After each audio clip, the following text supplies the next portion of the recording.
नमस्कार दोस्तों, स्वागत है आपका हमारे इस चैनल धूप धुनु की आरती में। दोस्तों, धूप सामग्री अगर हम जो है प्रदान कर रहे हैं, चाहे वो हम धुनुची पात्र में ही जो है धूप हवन हम कर रहे हैं, यानी कि दशांग होम आदि कर रहे हैं, तो उसके लिए भी हमें जो है ना, हमें मृगी मुद्रा का प्रयोग ही करना चाहिए। यानी कि मृगी मुद्रा के माध्यम से ऐसे ही हम जो है इसमें धूप आदि आहुति दे सकते, दशांग धूप आदि आहुति दे सकते।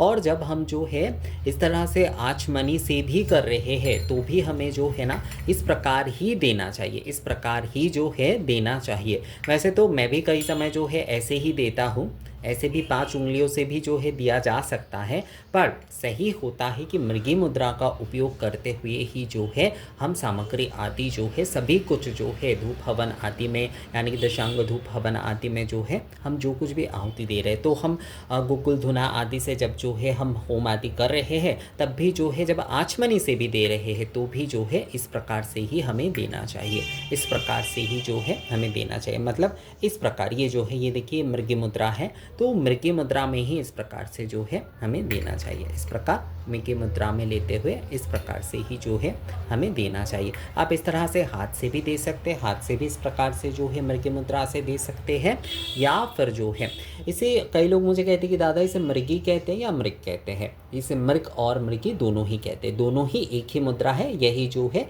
इसे मृग मुद्रा भी कहा जाता है, या फिर जो है मृगी मुद्रा भी जो है कहा जाता है। तो मृग या मृगी मुद्रा में ही जो है हमें आहुति आदि सभी कुछ जो है, जो कुछ भी, मतलब मान लीजिए यहाँ पर ये जो धूप सामग्री आती है, तो ये हम जो है इस प्रकार से इस धूपाग्नि में जो है आहुति प्रदान करेंगे। इस तरह से जो है हम आहुति प्रदान करेंगे। जब हम हाथ से दे रहे हैं, जब हम इस प्रकार से आचमनी चम्मच से दे रहे हैं, तो उसमें भी जो है इसी प्रकार से, बिल्कुल ये देखिए मृगी मुद्रा, इस प्रकार से ही जो है हमें लेते हुए जो है इस प्रकार से हमें इस धूपाग्नि में जो है प्रदान करना चाहिए।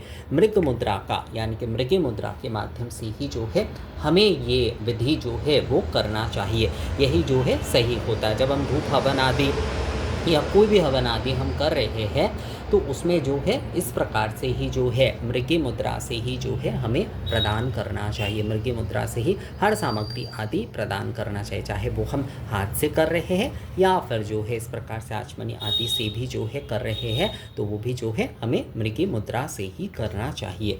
तो मुझे लगता है ये वीडियो आप लोगों को समझ में आ गया है। दोस्तों, इस बारे में अगर आप लोगों का और कोई सवाल आदि है, तो आप लोग मुझे कमेंट्स करके या मेल करके पूछ सकते हैं। मिलेंगे आपसे अगले वीडियो में, तब तक के लिए नमस्कार।